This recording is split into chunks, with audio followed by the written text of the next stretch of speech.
Olá pessoal do Brasil Conservador, olá patriotas. Hoje é o dia 2 de abril, né? E ontem, dia 1º de maio. Mas na realidade eu queria falar sobre o dia de ontem, que foi o dia da grande festa da liberdade nas principais capitais do Brasil.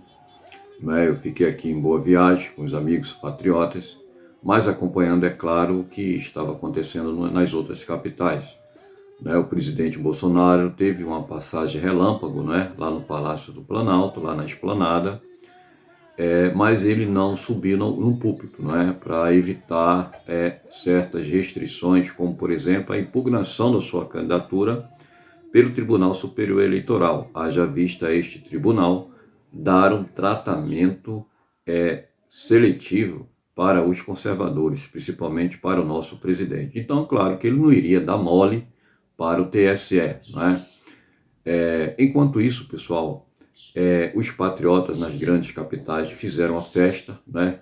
Foi cumprido o que prometido, né? No dia 1º de maio, muita gente boa, importante. Carla Zambelli estava lá na Paulista, o Daniel Silveira passou no Rio de Janeiro e depois pegou um voo para São Paulo, chegou um pouco atrasado, mas chegou a tempo de subir lá no palco, no carro, e tecer lá os seus comentários, tecer as suas congratulações aos patriotas, né? Foi cauteloso em suas palavras, haja visto o momento, né, delicado que ele vive, né, a pressão, o seu processo que vem se arrastando aí, processo da fake news, a sua condenação ilegal, enfim, toda uma jurisprudência, toda um malabarismo jurídico, né, que foi realizado pela Suprema Corte para prender o Daniel Silveira. E ele que foi uma das razões, né, um dos congratulados neste 1º de maio. Então, parabenizo aqui, em nome do Brasil Conservador, em nome dos patriotas também, do Grande Recife, aqui de Pernambuco, ao deputado Daniel Silveira, né, que tem sido aí uma grande locomotiva em termos de coragem, de ousadia, para os demais deputados federais do nosso Congresso Nacional, que nada tem feito, não é, pessoal? Não vamos generalizar, portanto, nós sabemos que a maioria dos deputados federais e senadores do Congresso Nacional nos decepcionaram neste mandato, que se encerra agora em outubro de 2022.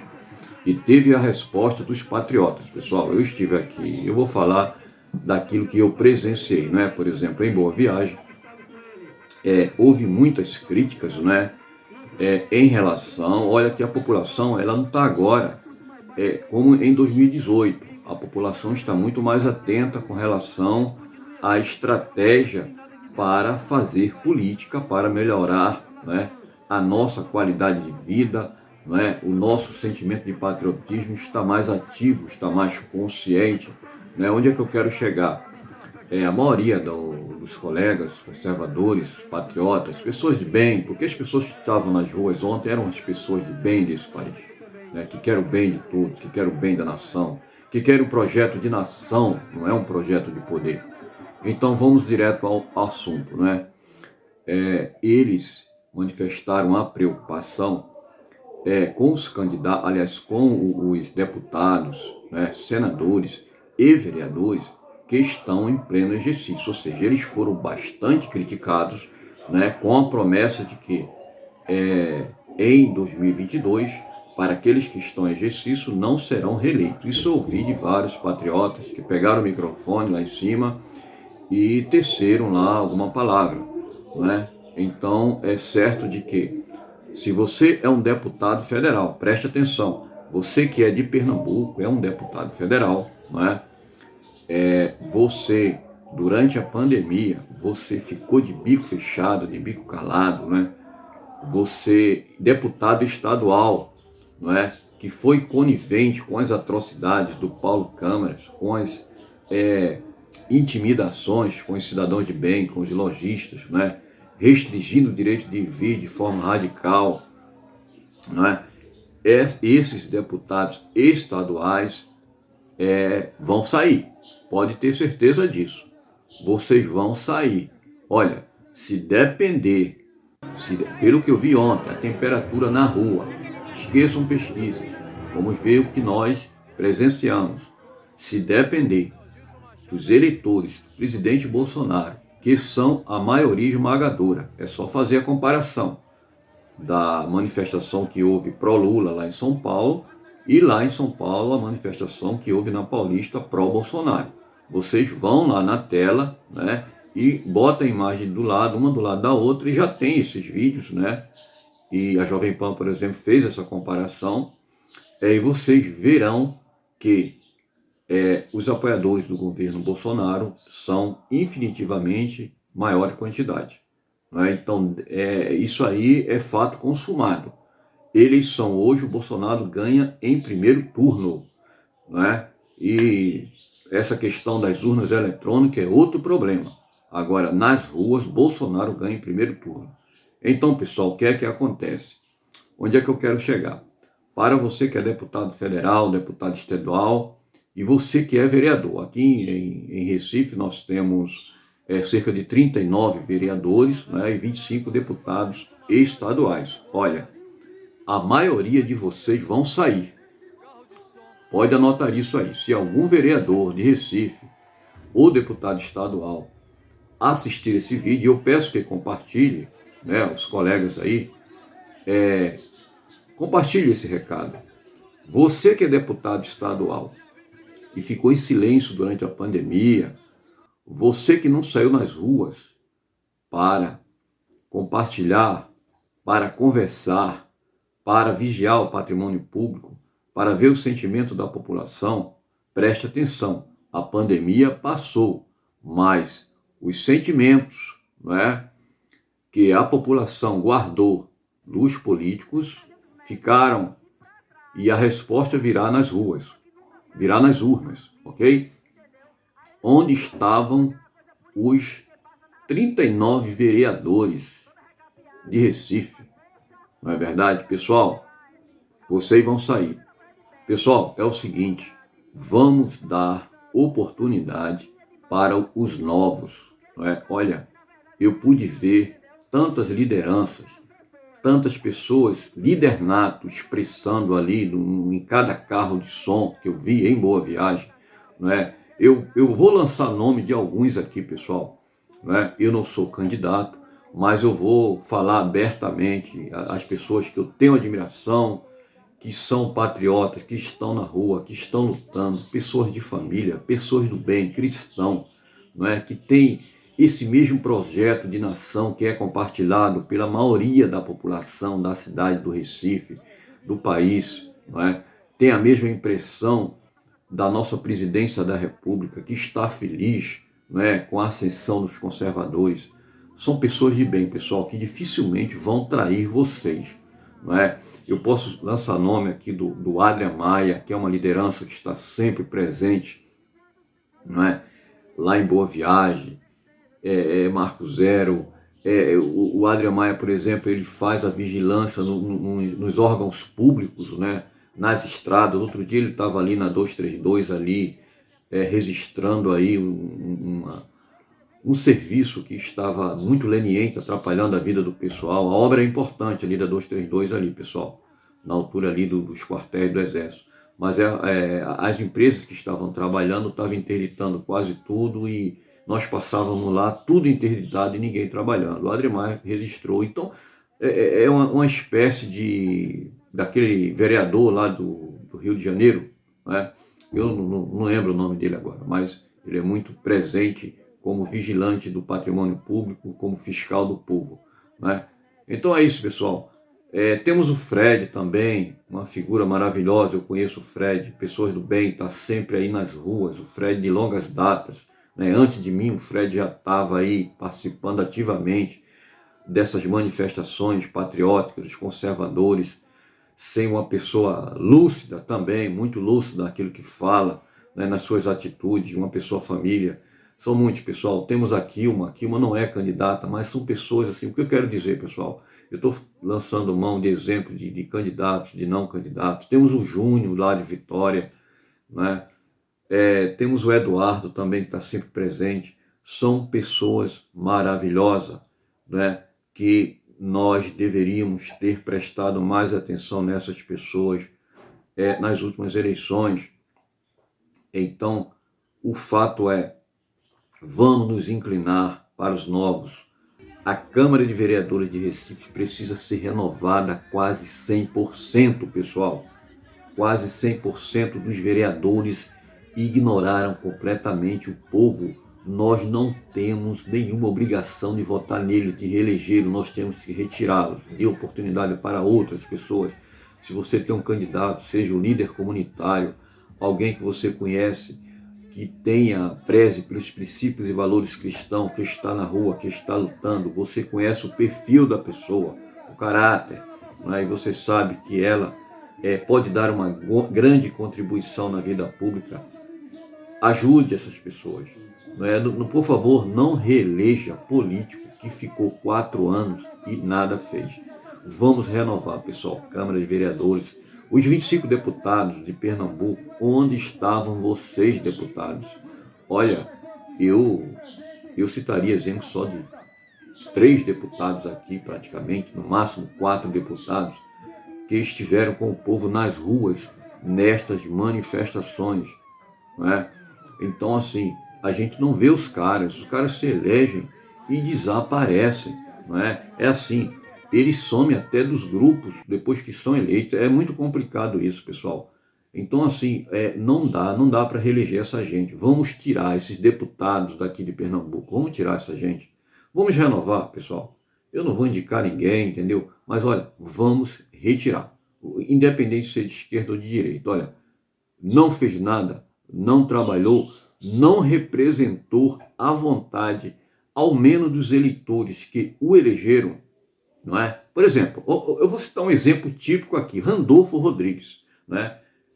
Alguém na base dele, um grupo de eleitores o elegeram, não é? Um grupo que foi lá recomendado pelo partido, não sei, o elegeram. Então, pelo menos o Randolfo Rodrigues deveria ter a preocupação de ser sensível à expectativa desses eleitores que o elegeram, e não foram poucos, talvez 60, 70 mil, não sei quantos votos ele foi eleito a senador da República.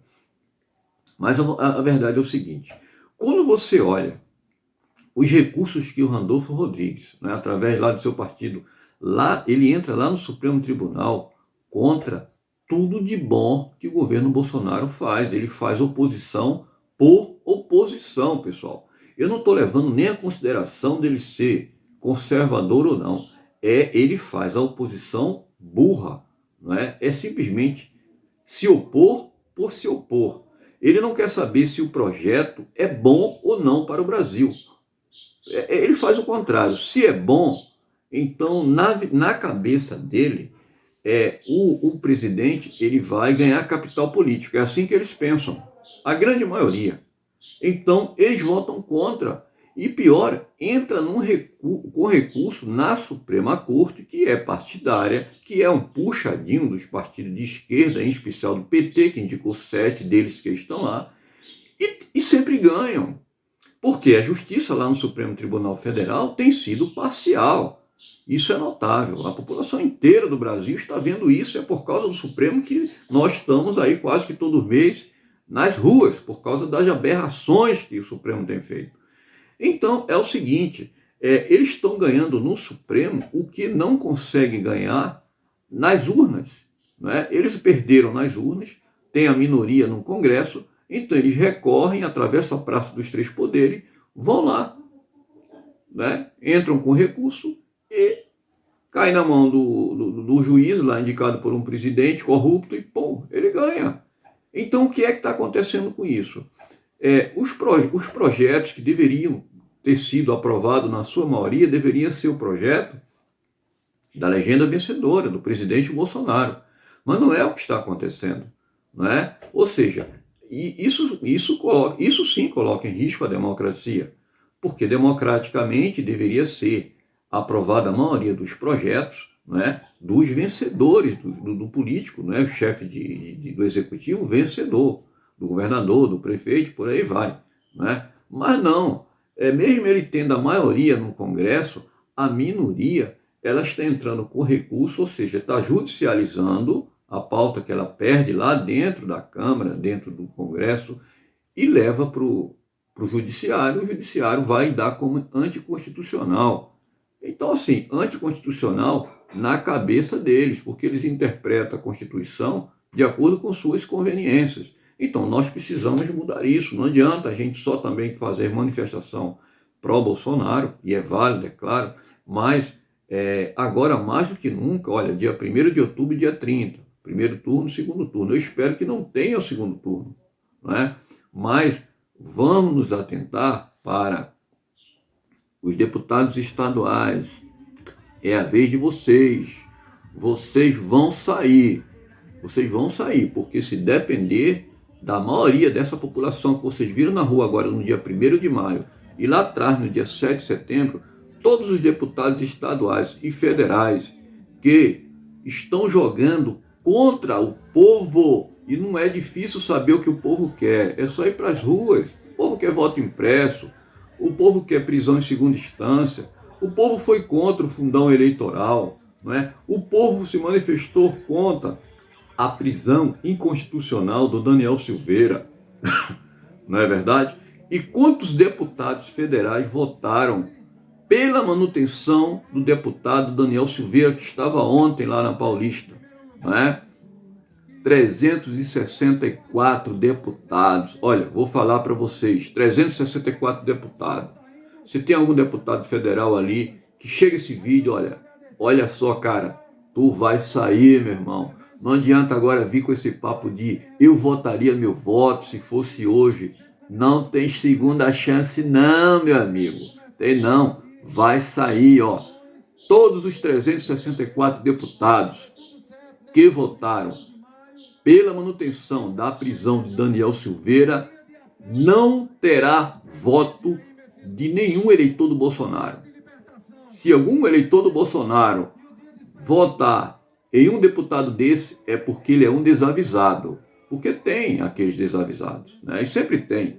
Mas pode ter certeza, 90% dos eleitores do presidente da República, Jair Messias Bolsonaro, não vai votar agora em outubro de 2022 nesses deputados, nesses 364. Pessoal, enfim, isso aí quer dizer o quê? E são fatos, vai acontecer. Isso vai acontecer. Não adianta fazer malabarismo, chorar, como aquela deputada lá do Norte que, por exemplo, ela foi a relatora lá do julgamento do Daniel Silveira, né? O que é que ela recomendou no relatório dela? Para que ele fosse punido, né? Para que ele fosse punido inconstitucionalmente. E agora ela veio chorar, veio dizer, olha, não é nada disso, se fosse hoje eu fui enganada, houve um acordo para ele ficar só uma semana preso. Tem não, deputada, tem desculpa não, você vai sair, deputada. Acabou para você, porque no seu estado, ó, tá assim de bolsonarista, a galera ovaciona lá o presidente Bolsonaro, entendeu? Então, pessoal, ó, a priori, só quem deve votar nesses deputados é a esquerda, os eleitores de esquerda, que são a minoria. Mas o que é que pode acontecer? Alguns deles ainda poderão ser reeleitos, né? Mas a grande maioria, eu diria que pelo menos uns 300 desses 364 deputados que votaram contra a prisão do Daniel Silveira, uns 300 podem sair, né? Eu acredito que sairão. Isso quer dizer que vai ter muita vaga, pessoal, para o pessoal conservador, entendeu? Então, gente, vamos nos inclinar para os novos, vamos dar oportunidade. Se eles vacilarem lá, a gente tira novamente. Agora, reeleger quem não produziu absolutamente nada, ganhando salário de 33, 35 mil reais, com assessores, com todo o conforto, entendeu? Gente, aí é pegar a etiqueta de otário e colocar na testa.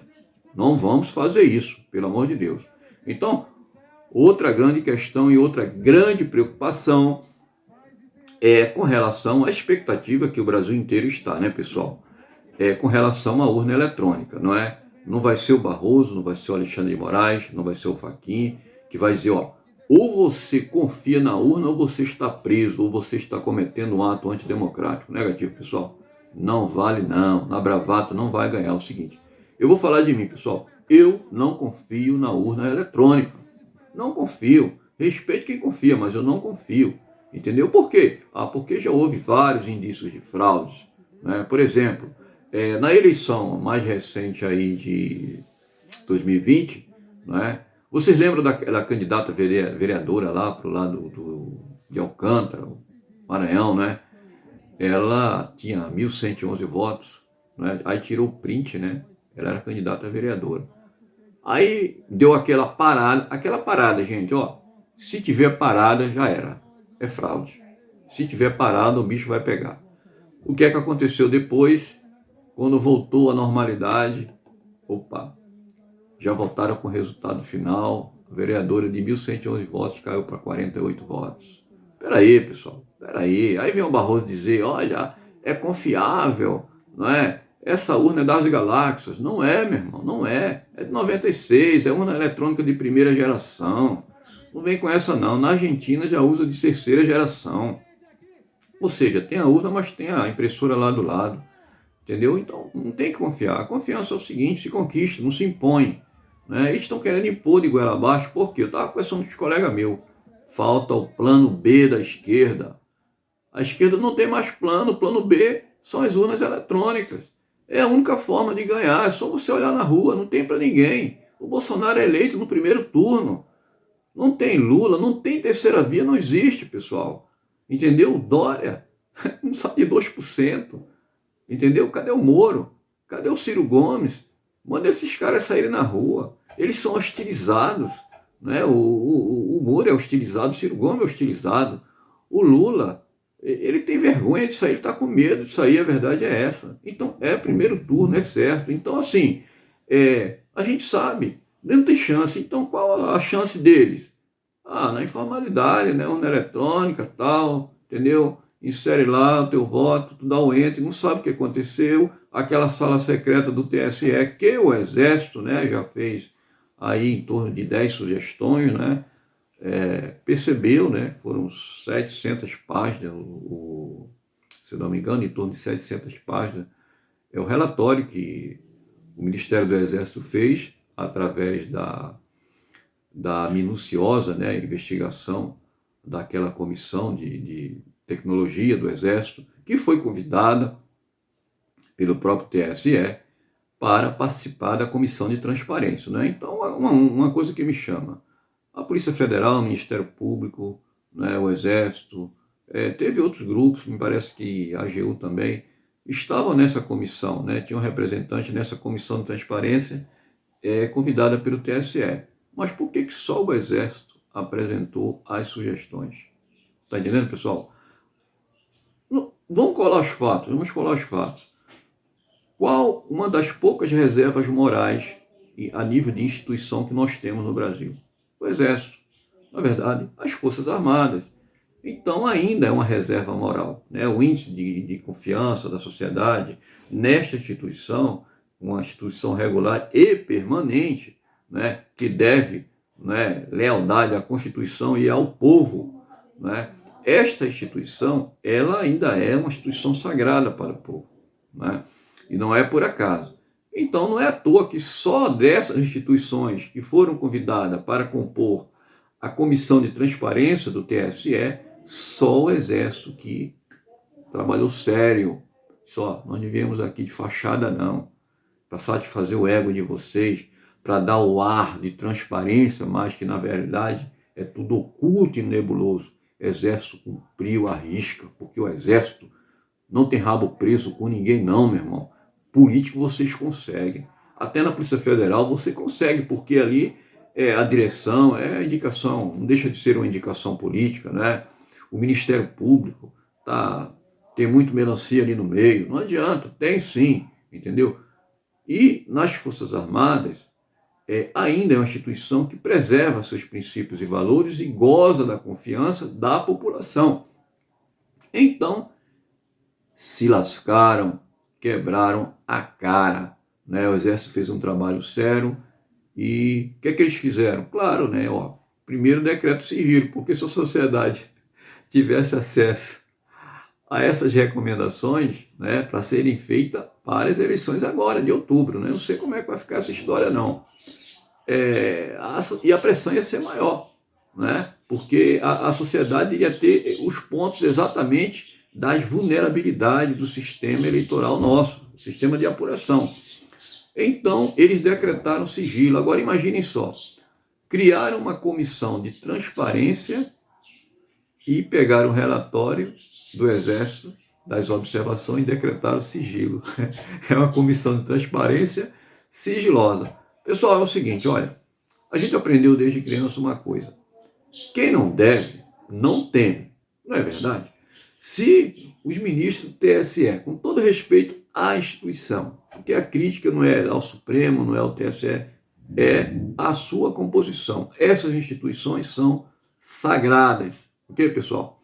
Mas a sua composição vigente, se eles não tivessem nada a temer, seria questão de honra, de orgulho. Eles, pessoal, foram apontados esses pontos de vulnerabilidade e a fim de que a sociedade possa ter maior confiança no sistema, né? E a instituição possa ganhar esse respeito da sociedade, nós vamos corrigir imediatamente com ajuda, chamariam a equipe do Exército, nós vamos corrigir, vamos tocar para frente o barco, ok, pessoal? Nenhum sistema ele está imune à invasão, entendeu? Se invade a NASA, se invade o sistema do Google, como é que não invade uma urna lá de terceira geração, lá de 96, entendeu, pessoal? Então é mais ou menos por aí, entendeu? Só trouxa mesmo acredita nisso.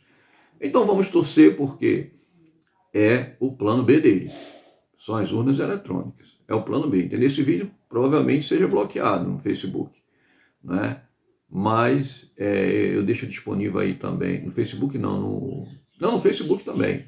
Eles botam uma tarjeta lá, consulte o Tribunal Superior Eleitoral para ter informações concretas. Ou seja, a verdade absoluta não é o que nenhum de vocês fala, é o que eles falam. É mais ou menos isso que o Facebook está falando. Entendeu? E o YouTube ele bloqueia logo e deixa a gente sem voz, entendeu? É o que estão fazendo aí com os grandes porta-vozes da sociedade, Alan dos Santos, né? O nosso amigo jornalista lá do Ceará, que está preso até hoje, né? Não está podendo nem voltar para o Ceará, né? Essa turma toda, Roberto Jefferson, né? Que foi presidente do PTB, enfim, essa turma toda está sendo sufocada aí, né, sofrendo restrições, porque estão falando simplesmente o que o povo está falando. Ou seja, eles querem uma democracia sem povo. Né? É democracia, democracia, democracia. Agora, eles, não, o que o povo fala, não tem nada a ver. Né? Ou seja, o artigo 1º da Constituição, todo poder emana do povo, não vale para eles. Né? É democracia deles, sem povo. Né? A opinião do povo não interessa para esses ministros, seja do Supremo Tribunal Federal, seja do TSE. Então o povo está nas ruas, resultado, reflexo do processo democrático. Vai dizer que a manifestação de ontem foi um ato antidemocrático. Porque para eles, na cabeça desses caras aí, todas aquelas famílias que estão nas ruas, que estavam nas ruas ontem, dia 1º de maio, nas principais capitais, estão praticando um ato antidemocrático. Qual o conceito de democracia desses caras, meu irmão? Entendeu? Lá, lembra, 1º de setembro do ano passado? Pois aquelas famílias ali praticaram um ato antidemocrático, segundo Alexandre de Moraes, Barroso, Fachin, segundo a Globo, né? Então é isso, pessoal. Nossa arma, infelizmente, é o voto, né? De forma pacífica e ordeira, fazer as manifestações e torcer para que a mão forte, mão amiga, porque infelizmente na diplomacia não está dando para resolver, não é? O pitbull do Supremo, quando ele se vê acuado, ele pula para cima, ele dobra a aposta. Então, é o seguinte, eu aprendi uma coisa desde a minha infância. Quando não vai no amor, vai na dor. Talvez o Exército Brasileiro, com o respaldo, não é, de talvez hoje o maior jurista, né, do país e um dos maiores juristas internacionais, que é Ives Gandra Martins, já chancelou, né, inclusive foi na Jovem Pan, tem lá a entrevista lá dele, de que o indulto ao Daniel Silveira é constitucional, né? Esses indultos existem desde lá a Constituição de 1824, o imperador que dava indulto também. Tem indultos como esse em outros países, né, do Ocidente, e não é nenhuma novidade. não é? E o próprio Alexandre de Moraes ratificou esse indulto, por exemplo, quando foi do Temer, que beneficiou condenados no Mensalão e no Petrolão. Então, assim, não tem mais a quem recorrer, não tem que responder ao Supremo Tribunal Federal, cumpra-se, só isso. Ele será cumprido, né? E se eles não cumprirem, segundo o Ives Gandra Martins, né, o Exército Brasileiro, em nome da garantia da lei e da ordem, pode lá, artigo 142 da Constituição Federal, colocar cada um no seu quadrado, né, fazer cumprir, né? Ele foi cauteloso em falar, neste caso, pontual, né? Ou seja, aquilo que não foi cumprido de acordo com a Constituição pelo Supremo Tribunal Federal deve ser cumprido coercitivamente pelo Exército Brasileiro, né? Claro, a gente fala o Exército, mas são as Forças Armadas, deverá fazer cumprir coercitivamente esse indulto, né, através do Instituto da Graça que o Bolsonaro deu para o deputado Daniel Silveira. Então, quanto a isso, pessoal, tem respaldo, não é especulação. Ives Gandra Martins não especula, ele fala com propriedade, né? Então é isso, pessoal. Obrigado aí pela atenção, o vídeo ficou um pouco longo, mas hoje eu queria falar, queria desabafar. Só, embora ninguém me escute, ninguém assiste esse vídeo, mas eu vou falar, vou deixar esse registro, né? Parabéns a todos que estiveram presentes ali em Boa Viagem, né? Extensiva às outras capitais do país, né? Que Deus abençoe a todos e vamos continuar lutando pelo nosso país. É contagem regressiva, dia 1º de outubro e dia 30 de outubro, pessoal, são as eleições e nós vamos vencer esta batalha, né? Chamando a atenção de que isto não é apenas uma luta do ser humano, né? É uma luta também espiritual. Nosso Deus está em cima de tudo isso aí, segurando a mão aí do nosso presidente, o amparado, ele está sob sua destra, né? Ele coloca Deus em primeiro lugar. Você que é cristão, interceda pelo presidente, né? Fiquei muito feliz quando o presidente aí da Assembleia de Deus Geral admitiu publicamente que está apoiando o presidente da República. Inteligente, oportuno e no momento correto, né? A influência dos cristãos é muito grande e a Assembleia de Deus ainda é a igreja evangélica de maior expressão no nosso país. Então, é claro, tendo o apoio dos evangélicos da Assembleia de Deus, isso vai puxar outros evangélicos e não poderia ser diferente, né, pessoal? Isso nunca foi tão fácil decidir. Você tem do lado esquerdo, né, do meu lado esquerdo aqui, um satanista, né, que recebeu a bênção do Zé Pilintra, e do lado direito você tem um cristão, um homem de Deus, que fala Deus, pátria, família, e seu discurso colocou Deus em primeiro lugar, que recebe oração, desde o pastor até uma ovelha simples que esteja ali disposta a orar por ele, não é? É um homem cristão, um homem do bem. É um homem falho, como todos nós, mas que ele tem subserviência ao nosso Criador, né? Ao Deus maior de todas as coisas. Ele admite seus erros e ele está sempre procurando fazer a coisa certa. Não é corrupto, é uma pessoa honesta, né? Depois que ele assumiu, pode corrigir os prejuízos das estatais, né? Resgatar o sentimento de patriotismo aí que o povo brasileiro, hoje a gente vê o verde e amarelo, hoje o Brasil está aparecendo nos Estados Unidos, em que a bandeira americana é vista nas repartições públicas, privadas, em tudo quanto é lugar, né? O Brasil está se tornando um país muito patriota, né? Esse sentimento nacionalista está sendo cada vez mais demonstrado através das atos, das manifestações e no dia a dia. Antes a gente só via em manifestação, agora a gente vê no dia a dia. Você sai e vê o cara com a bandeirinha no Brasil, no carro, na moto, né? Nas janelas dos apartamentos, né? Enfim, o país mudou a mentalidade, não vamos retroagir, não vamos permitir retroagir, né? É isso aí, um abraço a todos e Deus abençoe.